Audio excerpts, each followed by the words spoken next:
Semoga Allah merahmati sinau kita ini, sinau yang sungguh mulia karena niat dari mencari ilmu tentu dan saya diberikan kesempatan oleh Allah Subhanahu wa taala untuk sekedar berbagi saja sih ya, berbagi apa yang sudah saya pelajari dan apa yang sudah saya jalankan selama 5 tahun ini. Mungkin praktek saya 15 tahun yang lalu masih orientasinya adalah chemical ya seperti teman-teman kebanyakan. Tetapi setelah saya menderita hiperkolesterolemia, kemudian perlemakan hati dan lain-lain, ternyata saya baca efek dari simvastatin ya. Coba teman-teman apoteker yang pasti paham apa sih efek simvastatin yang dirasakan oleh tubuh? Ternyata dia menguras serotonin. Nah, apa itu serotonin? Serotonin itu hormon yang bisa menstimulasi kita untuk memperkuat daya ingat, ya, daya simpan, daya ingat. Kemudian apalagi satu yang menurut saya paling penting, dia juga faktor penting dalam menciptakan suasana bahagia. Oke. Nah, jadi agak khawatir saya ketika mengkonsumsi obat tersebut, saya bisa tua sebelum waktunya dan saya gampang lupa ya. Dikit-dikit lupa, dikit-dikit lupa. Akhirnya dari situ saya coba mendalami satu perspektif lain di luar obat yang ternyata sebetulnya as a simple ya. Simpelnya kenapa?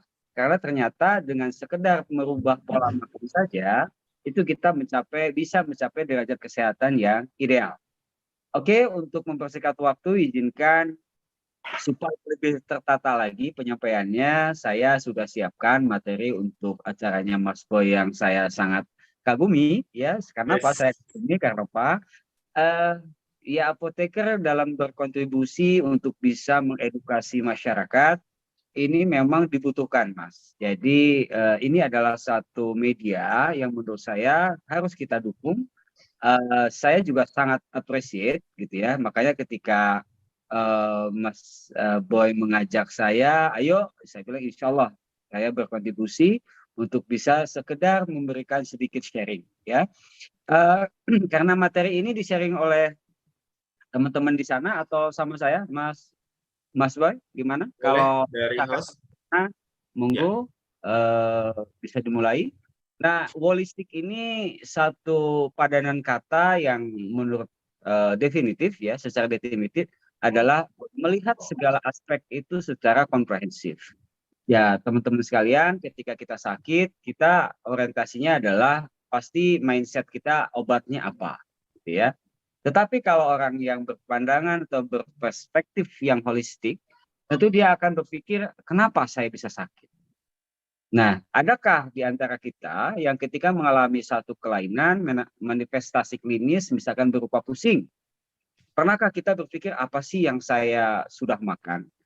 Apa yang saya sudah minum? Apa yang saya sudah pikirkan? Dan apa aktivitas saya yang mengakibatkan ini? Sebelum kita berpikir ke obat, gitu ya.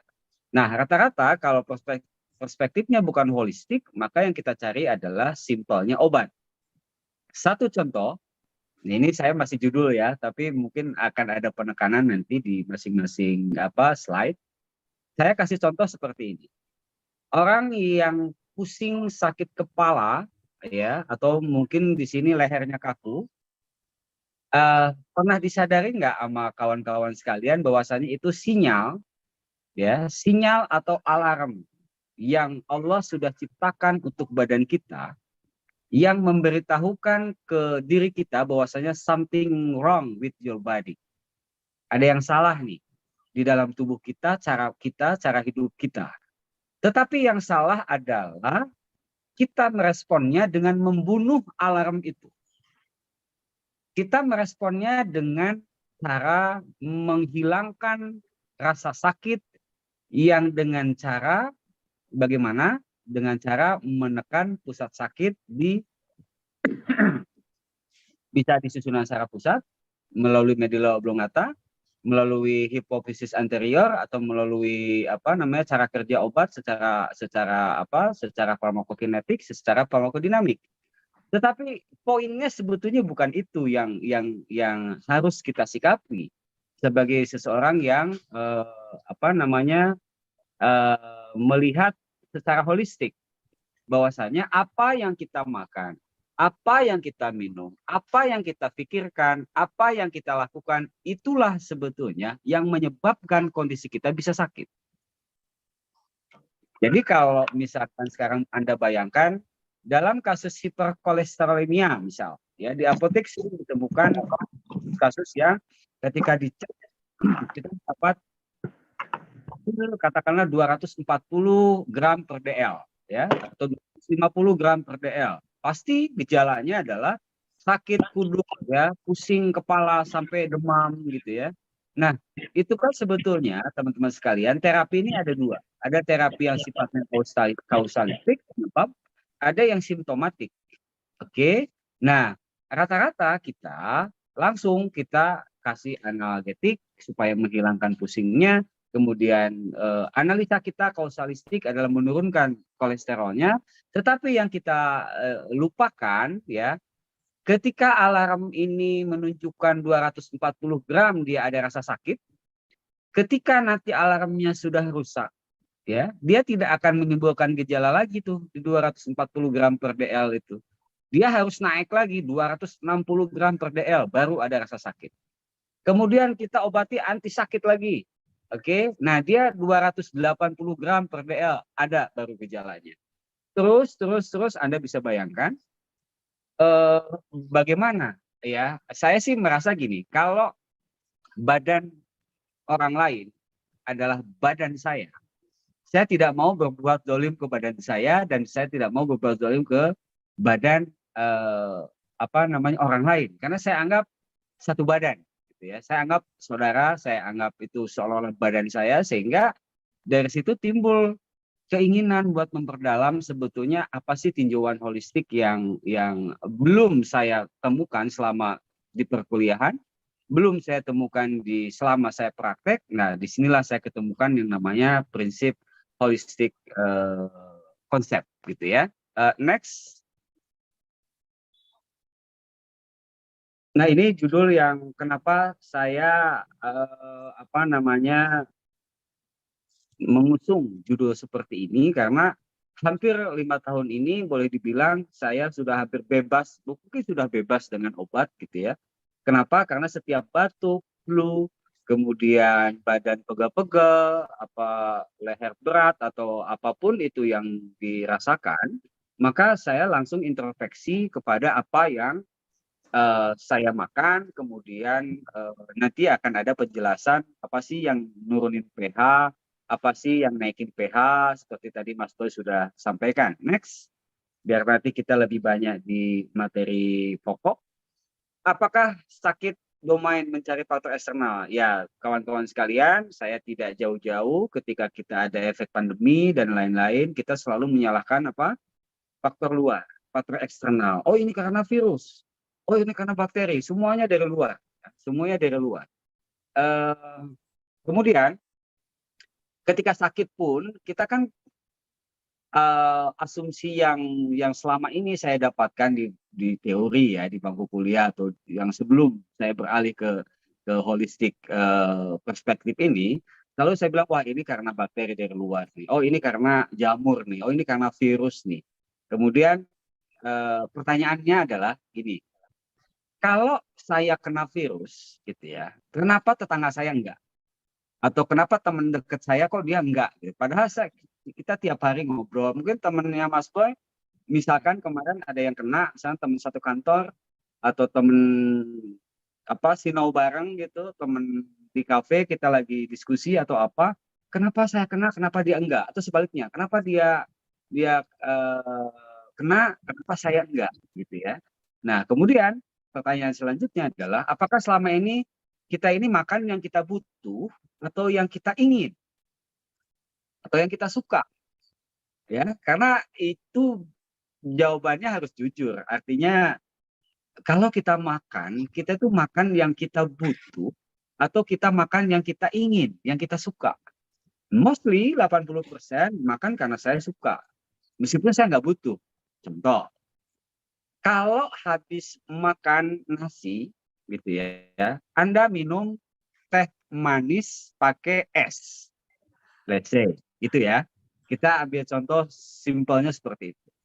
Karbohidrat dari nasi sudah dapat.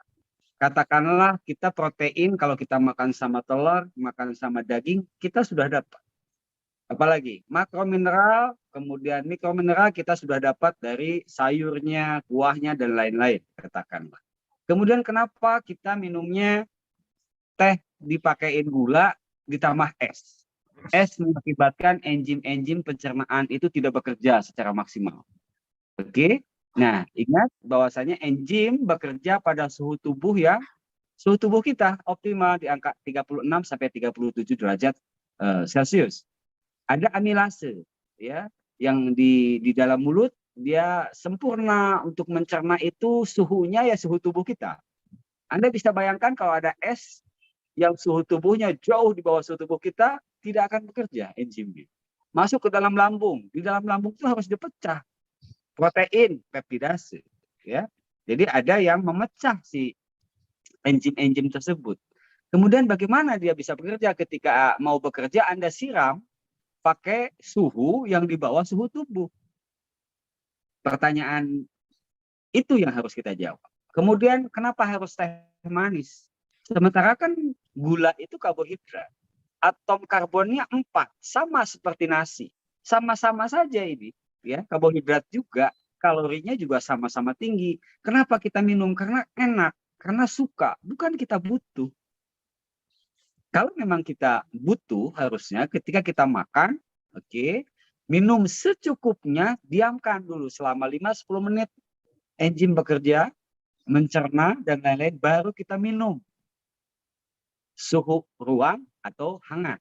Hangat akselerasi, mempercepat proses pencernaan, dan suhu ruang adalah untuk bisa memberikan waktu kepada saluran cerna untuk bisa mencerna secara optimal. Kenapa? Karena kita kalau makan sambil banyak minum, ya jumlah enzimnya tidak akan bisa mencukupi gitu. Kenapa? Banjir kan. Maksimal itu saluran cerna ya apa yang kita makan biarkan ya enzim-enzim itu bisa memecah, bisa bekerja seperti itu. Nah, kadang kawan-kawan sekalian, penyakit-penyakit di negara berkembang seperti Indonesia menuju ke maju adalah penyakit metabolik. Apa itu metabolik? Yaitu apa yang dimakan dengan apa yang dikeluarkan tidak seimbang. Banyakan yang dimasukin, banyakan yang tidak dibutuhkan, tapi Anda masukkan. Gitu. Contoh misalkan, kalau Anda mau tidur, kenapa Anda makan? Makan itu hakikatnya buat apa? Kalori, energi, buat bekerja. Yang mau tidur, kenapa Anda makan? Nah, ini pertanyaan-pertanyaan yang bisa kita jawab ketika kita mentafakuri, ketika kita merenungkan kenapa saya sakit. Di saat yang lain tuh masih sehat, seusia saya, teman-teman lain masih energik. Waktu pas mungkin 5 tahun yang lalu saya terbaring di rumah sakit. Kenapa teman-teman saya yang lain kok pada masih seger? Kenapa saya harus dirawat keadaan saya lipidemia, kemudian dokter memvonis saya perlemakan hati dan lain-lain. Kenapa gitu? Nah, ternyata ya kalau aspek perspektif ini yang saya jalankan tidak dari yang lain karena saya sendiri. Dan patokan saya ataupun pendapat saya adalah Allah tidak akan mungkin zalim terhadap kita. Kita sendiri yang zalim terhadap diri kita sendiri. Kemudian, lalu sebenarnya siapa yang bertanggung jawab ketika saya sakit? Nah, itu renungan-renungan holistik seperti itu. Artinya ya saya yang bertanggung jawab. Orang saya yang memasukkan makanan ke dalam mulut saya, memasukkan minuman ke mulut saya, kemudian masalah yang ada pun itu adalah akibat yang saya lakukan, dan bagaimana caranya saya memanage stres ini tadi supaya tidak bisa tidak berpengaruh negatif terhadap tubuh kita. Kemudian selanjutnya, apakah Anda tahu rasa sakit? adalah alarm tubuh seperti yang saya ceritakan di awal tadi. Semua alarm. Jadi ketika ada punishment, misalkan kawan saya kok meninggalnya mendadak, gitu ya. Tiba-tiba lagi olahraga meninggal mendadak. Nah, ini yang menurut saya karena kita tidak mengenal, mesti ada alarm dulu, mesti ada gejala awal dulu. Gejala awalnya tadi yang tidak yang ringan-ringan, pusing, sakit kepala. Kenapa sih analgetik? Analgetik menjadi idola tuh kenapa? Gitu. Padahal kita tahu bagaimana cara kerja analgetik, ya. Analgetik itu kan dia menghambat sintesa atau pembentukan prostaglandin. Prostaglandin yang seperti kita tahu dia kan faktor defensif di lambung yang melapisi lambung dan lain-lain, itu kan faktor dari si prostaglandin tadi. Nah, ketika dihambat maka ya lambung otomatis jadi rentan iritasi gitu ya. Nah, dan yang menarik adalah ternyata obat-obat MAF itu diketemukan setelah beberapa tahun penggunaan analgetik.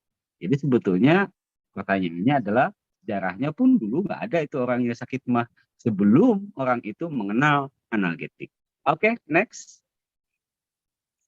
Nah, ini adalah saya sedikit saja ini menjelaskan tentang namanya virus, bakteri, mikroba, patogen itu di zaman baheula sudah ada, di zaman lampau pun sudah ada. Jadi ya itu kita tidak akan bisa tolak, kita tidak akan bisa bunuh. Ingat, makhluk hidup kalau terancam dia akan membentuk pertahanan diri. Oke. Virus kalau kita lawan dia akan sporanya akan membentuk akan membuat antibodi dia sendiri, ya. Makanya kita tahu kemarin itu ada pengembangan virus, ya, dari apa yang bentuknya alfa, beta, apalagi ada yang mikron sekarang, kemudian nanti akan ada lagi karena dilawan.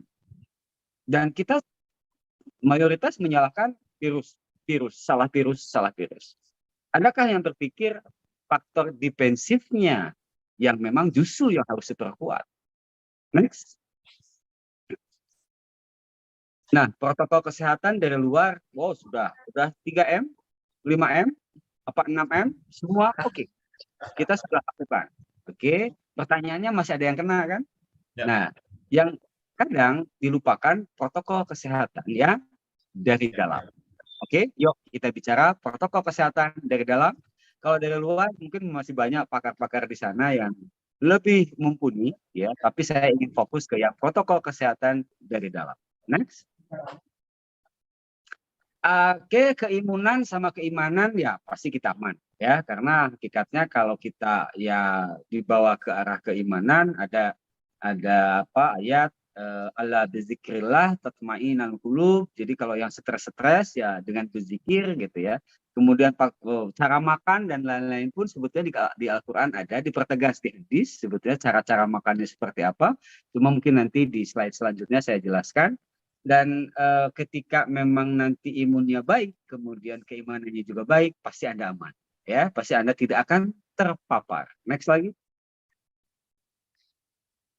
Nah, inilah yang kita maksud dengan host atau tuan rumah. Kita ini sebagai tuan rumah. Virus, bakteri, jamur, kalau di lingkungan tubuh kita ideal, maka mereka tidak akan betah. Virus misalkan misalkan kita terpapar, cuma karena kondisi tubuh kita pH-nya ideal, nah nanti saya jelaskan pH ideal itu bagaimana. Ketika pH tubuh kita ideal, pola hidup kita sehat, itu dia tidak akan betah. Saya ilustrasikan ketika kita tuan rumah, kemudian ada tamu yang katakanlah tamu jahat gitu ya. Ketika faktor defensif kita kuat, gerbangnya, kuncinya, dan lain-lain gitu, dia susah gitu untuk masuk, akhirnya dia keluar lagi. Oke, next lagi, ini ilustrasi sedikit saja. Oke, kita cerdas kelola informasi, sumber informasi kadang ya maaf Bapak Ibu sekalian, rekan-rekan sekalian, banyak sekali informasi yang menurut saya hoax yang menebarkan rasa takut berlebihan. Nah, ini ingin saya jelaskan kenapa rasa takut bisa mempengaruhi sehat sakit seseorang.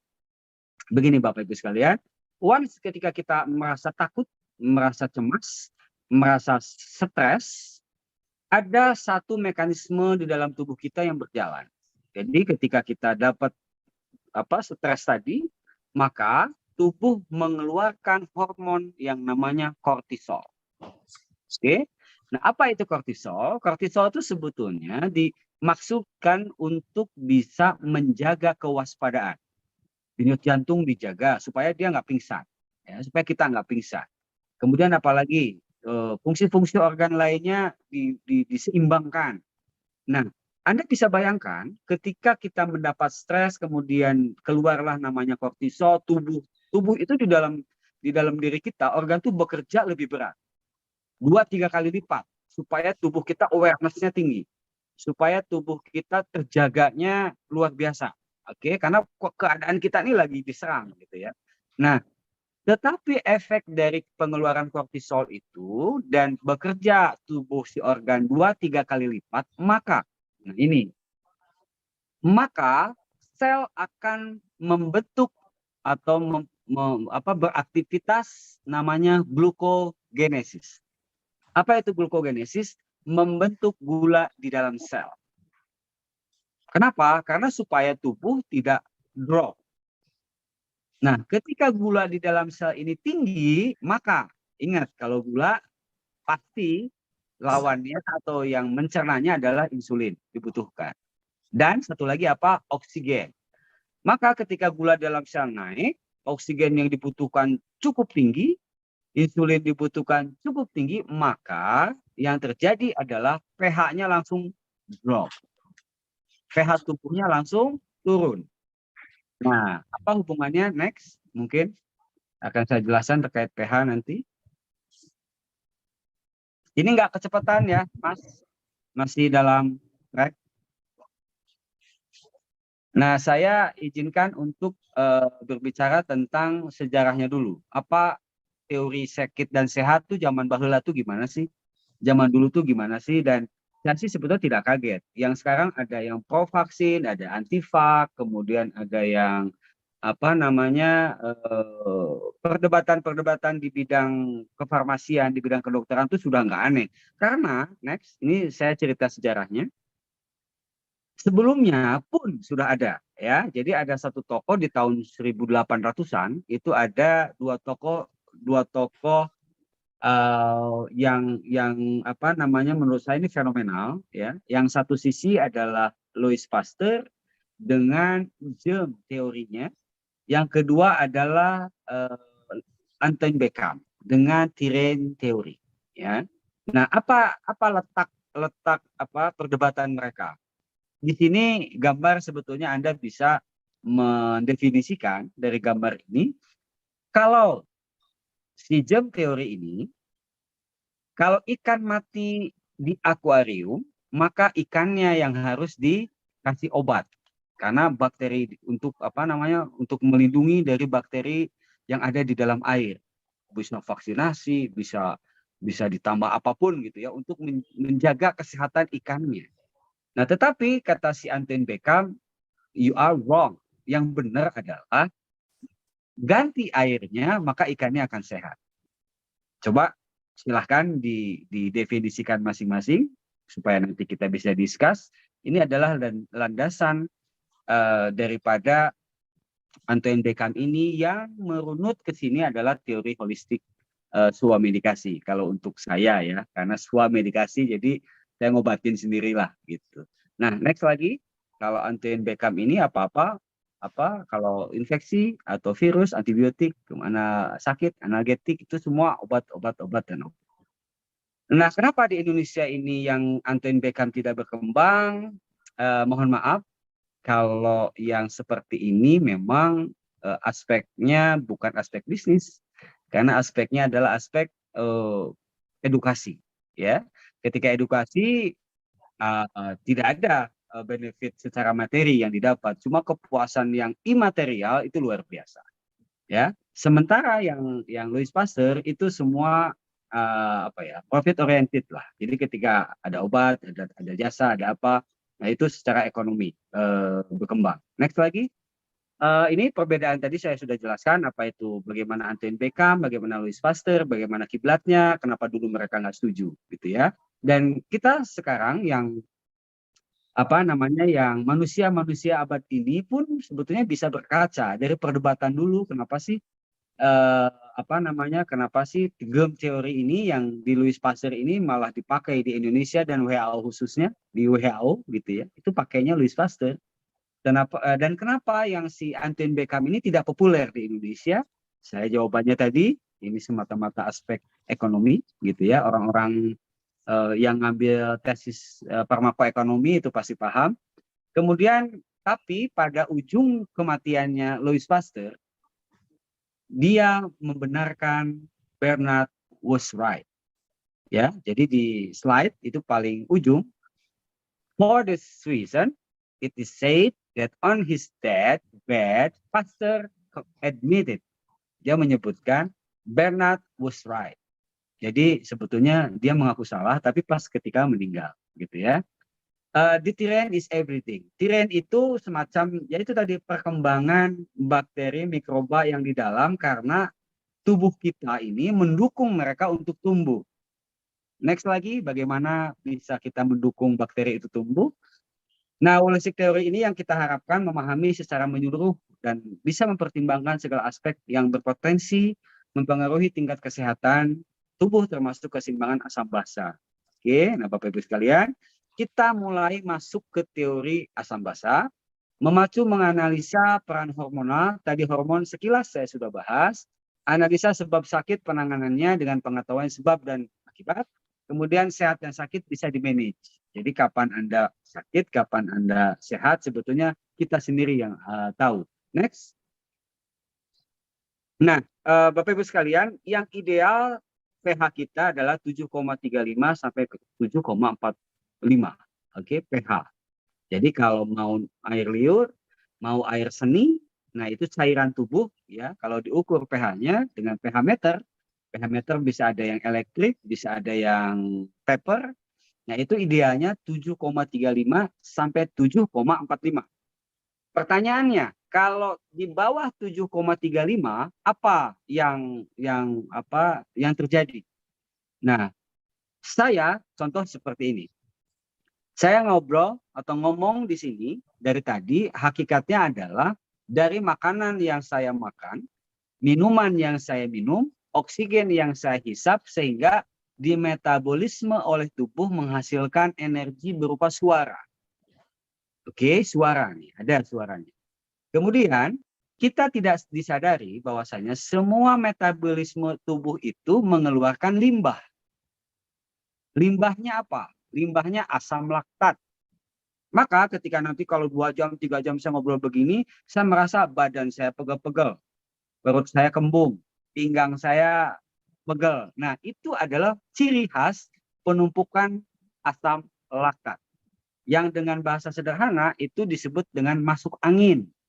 Padahal di dunia medis nggak ada namanya masuk angin. Ya, makanya kalau orang-orang holistik ini menyebutnya adalah hiperasidik atau mungkin lebih ke lebih ke keasaman tubuh pH-nya yang lagi turun. Oke. Nah, kalau ini kita tidak sikapi dengan cara menaikkan pH lagi, maka pH itu lama-lama turun terus. Nah, disitulah penyakit-penyakit yang lebih serius Anda akan alami. Ya, jadi yang namanya diabetes, yang namanya hiperkolesterol, yang namanya asam urat, ini adalah akibat dari penurunan pH yang sebetulnya sudah Allah kasih alarm buat kita, cuma kita abaikan karena penyebabnya kita enggak atasi. Lama-lama pH turun, dan coba Anda browsing, Anda tanya, orang yang menderita kanker itu pH-nya rata-rata di bawah atau pH asam. Yang diabetes pH-nya asam. Yang stroke pH-nya asam. Oke, jadi sebetulnya kalau kata Antoine Beckham, kalau Anda lagi sakit, kembalikan saja pH-nya ke pH 7,35 sampai 7,45, Anda akan sehat. Oke, nah ini adalah perspektif holistik yang saya mohon ke teman-teman sebarkan, gitu ya.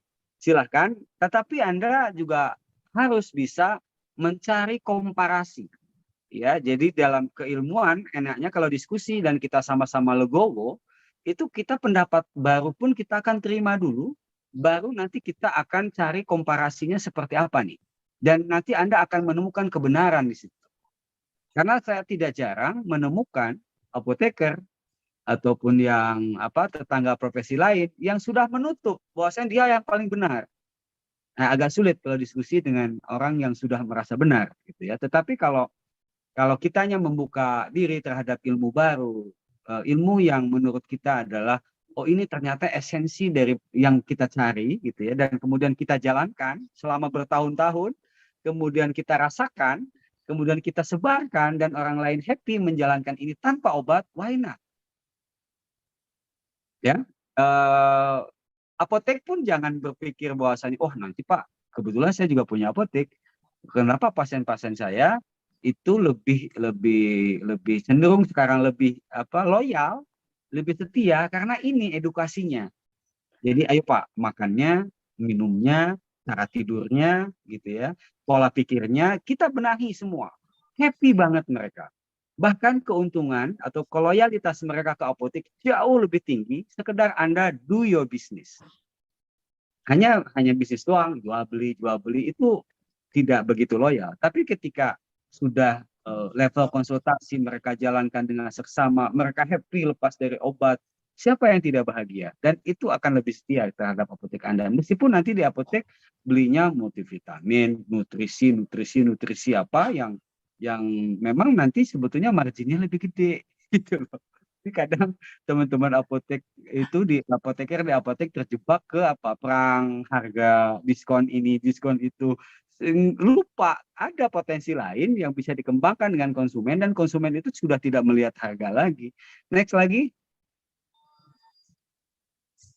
makanan dan minuman. Nah, saya coba sedikit memberikan clue makanan apa dan minuman apa yang direkomendasikan ya. Jadi ingat tadi yang nurunin pH adalah yang kadar asamnya rendah. Minuman makanan yang kadar asamnya rendah. Di sini disebut yang mulai dari pH 7 ke bawah itu roti, kemudian keju, kemudian di sini ada gula. Ingat gula itu pH-nya 6, makanya saya sudah 5 tahun libur gula. Saya buang jauh-jauh itu namanya gula. Kemudian ada ayam gitu ya. Kemudian nasi pH-nya 5, makanya pagi-pagi kenapa harus makan nasi gitu ya. Padahal saya sudah 5 tahun makannya adalah buah. Ya. Kemudian yang paling bawah ya ada Anda bisa baca di sini ya, ada kaviar dan lain-lain lah. Menurut saya kita fokusnya ke yang paling sering dikonsumsi nasi. Pagi nasi, siang nasi, sore nasi, malam nasi gitu ya. Kayaknya kalau nggak nasi itu kayaknya nggak makan gitu. Slide berikutnya lagi. Nah, ini adalah proses ketika ini nggak bisa diklik ya, Mas ya, karena ini sebetulnya video yang saya tampilkan bagaimana bisa bagaimana makanan digestion, chemicals in your stomach break down carbohydrates into glucose, which is absorbed into your bloodstream. Your pancreas responds to the glucose by releasing insulin.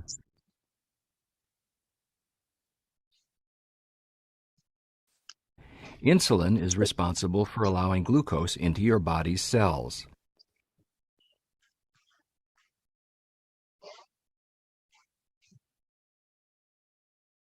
When the glucose enters your cells, the amount of glucose in your bloodstream falls.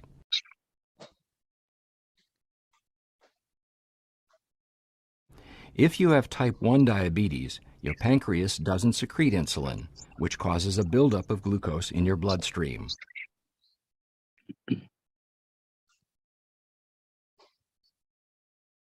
Without insulin, the glucose can't get into your cells. If you have type 2 diabetes, your pancreas secretes less insulin than your body requires because your body is resistant to its effect.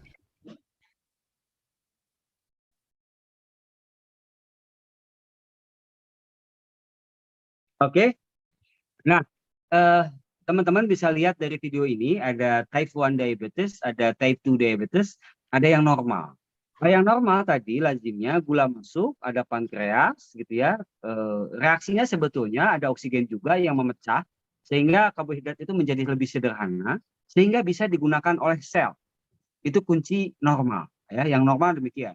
Yang type 2 itu ada tetapi nggak cukup si insulinnya, atau ada tetapi nggak sensitif. Jadi kayak ini nih, nggak apa kuncinya nggak bisa ngebuka, kunci selnya jadi nggak bisa masuk. Nah, kalau nggak bisa masuk, otomatis glukosanya masuk ke mana? Tetap di dalam darah. Tetap di dalam darah terus sehingga kadar gula jadi naik. Ya. Nah, kalau type 1 diabetes, jadi artinya diabetes tipe 1, nggak punya pankreasnya. Jadi ya apa yang masuk, ya itu yang masuk ke dalam darah. Nah, yang ingin saya coba tekankan tentang nasi atau karbohidrat atau gula adalah eh, karbohidrat ini memiliki indeks glikemik. Ya. Indeks glikemiknya dari 80 sampai 90. Apa itu indeks glikemik? Adalah waktu yang dibutuhkan cepat untuk masuk ke dalam pembuluh darah. Makanya kalau Anda makan nasi, jangan Anda makan daging-daging yang berlemak. Kenapa? Kalau level kolesterol Anda di ambang batas maksimal, let's say 200 misal, kemudian Anda makan nasi sama makan daging bersamaan, maka Anda langsung akan merasakan berat di tengkuk, kemudian pusing. Kenapa? Karena indeks glikemik di nasi itu mengikat protein dan lemak yang ada di daging sehingga masuk ke dalam pembuluh darahnya lebih cepat. Itu yang dimaksud dengan indeks glikemik. Maka kalau pola yang baik adalah silahkan Anda makan nasi boleh gitu ya. Cuma temannya, nah temannya nih bukan daging. Atau boleh nasi dengan daging tapi minumnya, nah minumnya yang OHAMIN. Yang H+, ingat H+ itu nurunin pH. OHAMIN itu naikin pH. Kalau Anda habis makan H+ dan minum H+, maka Anda harus makan dan minum OHAMIN. pH-nya. Mainin itu aja. Ya, jadi diet holistik ini bukan diet yang terlalu strike juga, bukan saya masih makan daging, saya masih makan sate, tetapi habis makan itu saya minum jeruk anget tanpa gula atau saya langsung makan vitamin C gitu ya yang dosis tinggi, atau saya minum perasan lemon hangat-hangat langsung diminum ketika saya setelah makan sate gitu. Dan ya apa namanya level kolesterol, level lain-lain itu aman gitu. Sampai sekarang pun itu rontok dengan sendirinya. Bayangkan saja teman-teman ketika saya dirawat itu TG saya 1.300. Orang 300 aja, 400 aja udah kaget. Lah saya 1.300 bayangin. Belum kolesterol, belum badan saya dulu gemuk luar biasa dan sekarang alhamdulillah ya Mas Yahya sudah waktu itu Mas Bayu melihat saya sudah mulai itu tuh, mulai langsing tuh. Padahal sebelumnya itu saya lumayan gemuk, Mas. Oke, next lagi karena mungkin waktu. Food combining dengan mengetahui, nah ini teman-teman sekalian yang dimaksud dengan food combining tadi ketika kita makan H+, yuk kita timpa dengan OHAMIN deh. Kalau kita misalkan, nah ini saya akan lupa tadi menceritakan tentang pola apa yang terjadi ketika kita tidur. Nah, jam 1 sampai jam 3 pagi itu namanya titik akrofase. Apa itu titik akrofase? Sel darah merah, sel darah putih, kelenjar getah bening, regenerasi sel terjadi pada jam itu. Jam 1 sampai jam 3. Ketika kita melek, ketika kita bangun, maka proses itu lewat. Proses itu tidak bisa terjadi atau terjadi tapi terganggu dan tidak maksimal. Maka kalau Anda begadang nih, kemudian Anda ganti tidurnya pagi sampai sore, tubuh tetap tidak akan bisa tetap terlewat golden moment tadi, jam 1 sampai jam 3 pagi. Maka silakan Anda tidur misalkan jam 11, bangun Anda jam 3, masih masuk ke dalam golden moment tadi. Anda tidur jam 12, Anda bangun jam 4, masih dalam golden moment tadi, sehingga badan Anda bangun-bangun sudah fit. Tetapi yang diingat adalah ketika Anda bangun, karena sebetulnya tubuh ini bekerja ketika tidur, maka pH dia asam. Ini yang harus dicatat sama teman-teman. Jadi ketika kita bangun pagi, pH kita asam. Kenapa? Karena jam 1 sampai jam 3 dia bekerja. Sehingga pH tubuh kita bangun pagi itu asam. Maka jangan konsumsi H+. Oke, konsumsilah OH-. Apa itu OH-? 3 macam saja. Air putih, sayur, buah. Mana yang Anda suka? Mau Anda makan lemon, mau Anda makan melon, mau Anda makan pisang, mau Anda makan semangka, buah, silahkan. Ya. Jadi kalau nanti sarapannya Anda buah, nah di sini lagi ada yang menarik. Ketika Anda sarapan biasa dengan nasi, ya, dengan bubur ayam, dengan apa lagi? Dengan ya nasi soto gitu ya. Tiba-tiba Anda sarapan dengan buah. Maka di situ ada hormon namanya grelin. Grelin itu yang di mindset Anda ketika Anda masih memakai grelin selalu apa? Harus nasi, kalau nggak nasi saya nggak makan. Harus ada bubur ayam, kalau nggak bubur ayam saya merasa perut saya kembung. Itu semua grelin, ya. Jadi rasa kalau habis makan, kita langsung mau makan apa lagi? Atau kita lagi makan siang, kita udah mikir nanti malam makan apa ya? Itu grelin. Ada satu lawannya namanya leptin. Leptin itu persis kayak kita lagi puasa. Saya berhenti makan ketika jam 4 subuh, dan saya nanti akan makan lagi jam 6 sore ketika maghrib. Nah, leptin yang mengatur. Maka sekarang sudah waktunya leptin yang jadi imam. Ketika Anda makan buah pagi, kuatkan mindset Anda, saya makan nasi jam 12.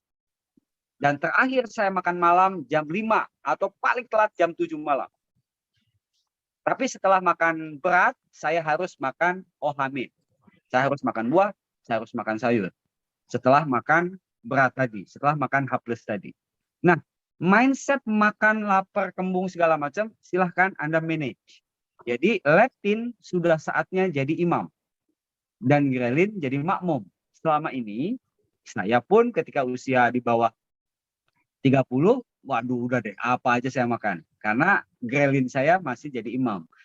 Ketika usia di bawah 30, organ tubuh kita masih bekerja optimal sehingga tubuh masih bisa mencerna, memetabolisme, tapi seiring dengan waktu harusnya makanan pun kita sesuaikan. Nah, ini yang salah, yang kenapa penyakit metabolik ini banyak di Indonesia, tubuh sudah menua, organ tubuh sudah turun kerjanya, makanya tetap bahkan cenderung nambah. That's the problem. Oke, nah jadi intinya adalah jadikan makananmu tadi OH-, H+, menin itu aja. Oke, saya habis makan H+, saya harus makan OH-. Jadilah itu makanmu obatmu. Dan jadikanlah obatmu makananmu. Next, Mas. Ini prinsip dari, nah ini sebetulnya pH organ tubuh ya. Anda bisa lihat di sini hanya lambung saja yang memang wajib asam. Karena lambung asam itu memang pH-nya harus segini karena dia bekerja untuk memecah semua. Nah, kadang saya juga jujur kurang setuju kalau Anda minum yang pH-nya tinggi. Kenapa? Karena lambung ini harus asam. Jadi ketika dia dapat yang basa, dia akan ngelawan dan memproduksi asam terus. Gitu ya.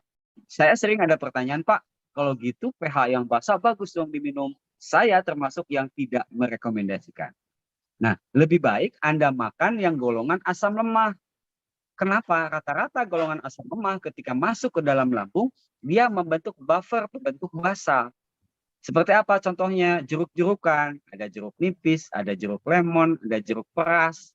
Silahkan Anda konsumsi, karena itu memang asam, tapi asam lemah organik yang masuk ke dalam tubuh, ketemu dengan asam lambung, dia membentuk buffer, pembentuk basa, mineral pembentuk basa.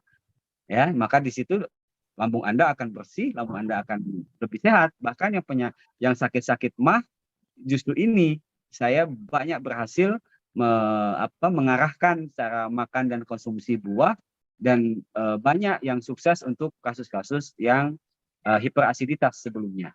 Next. Nah, ini adalah apa ya? Ini kunci dari segala penyakit. The mother of disease ini sebetulnya leaky gut, teman-teman. Apa itu leaky gut? Saya izin sampaikan sedikit. Leaky gut itu begini. Lambung itu kan asam. Oke, dia mencerna, menggerus makanan, dan dia kondisinya harus asam. Oke, Nah, ketika asam ini masuk ke dalam lambung, kita ingat ya di pelajaran apa namanya dulu di anatomi, fisiologi, karena kebetulan basis saya selain apoteker adalah perawat. Nah, dulu perawat itu kuat banget tuh di anatominya. Jadi ketika masuk ke dalam usus itu pH-nya basah. Ingat ya, usus itu pH-nya basah. Nah, makanan tadi bayangkan dari lambung kan asam. Oke, asam masuk dalam bentuk bolus. Bolus itu makanan nanti dilihat di video. Bolus itu makanan yang sudah apa? Hancur, yang bentuknya ya bolus gitu. Bolus itu kayak lembut gitu, lembek. Masuk ke dalam usus kan harus basah. Kenapa? Karena usus basah. Makanya ada peran empedu di situ. Empedu menyemprotkan namanya natrium bikarbonat. Empedu mengeluarkan natrium bikarbonat untuk merubah asam dari lambung tadi makanan menjadi basa sehingga pas masuk ke usus menjadi basa. Pertanyaannya adalah kalau terlalu banyak makanannya dan natrium bikarbonat yang dikeluarkan oleh pankreas tidak cukup, maka asam yang dari lambung akan masuk ke usus. Sehingga usus terjadi yang namanya leaky. Ya, leaky ini ada yang mengartikan bocor, ada yang mengartikan lengket, ada yang mengartikan rusak. Kalau saya lebih cenderung mengartikan lengket dan rusak. Nah, inilah sebetulnya kalau ususnya sudah bermasalah, ingat fungsi usus kan menyerap nutrisi. Nah, disitulah terjadi banyak kebocoran-kebocoran, ya, kebocoran-kebocoran yang tidak diperlukan masuk ke dalam darah, yang harusnya tidak masuk ke dalam pembuluh, tidak diserap, akhirnya keserap juga. Racun-racun yang harusnya memang kebuang karena memang ususnya juga bermasalah, masuk juga. Itu yang dinamakan dengan leaky gut. Maka perbaikilah leaky gut ini dengan cara tadi, perbanyak OHAMIN, maka yang tadi muatan apa asamnya, dan makanlah apa yang kita perlu, jangan apa yang kita ingin. Banyak makan nanti potensinya begini. Kalau terlalu over, ya, maka sebetulnya Rasulullah sudah mensyaratkan makan itu sepertiga deh volume lambung kita. Kita tahu sepertiga ya. Jadi kalau 1 cuilan nasi ya sudah, ya. Kadang kita kalau belum bolong tuh si periuk nasi kayaknya kita keduk terus ya maunya. Ya, jadi makanlah apa yang kita butuh, jangan makan yang kita inginkan. Mas Yahya kayaknya memang waktunya, karena saya kebetulan diundang oleh pengurus Muhammadiyah di Jakarta untuk menghadiri rapat dengan beliau. Mohon maaf banget. Tetapi saya bersedia kalau memang nanti untuk bisa melanjutkan materi ini hari apa, insya Allah nanti saya akan dengan senang hati hadir lagi. Saya masih bisa meluangkan waktu mungkin sekitar 5-10 menit kalau ada yang bertanya, atau mungkin nanti lewat apa ya, email atau lewat WA atau lewat apa Mas Yahya. Demikian, mohon maaf sebelumnya. Terima kasih. Assalamualaikum warahmatullahi wabarakatuh.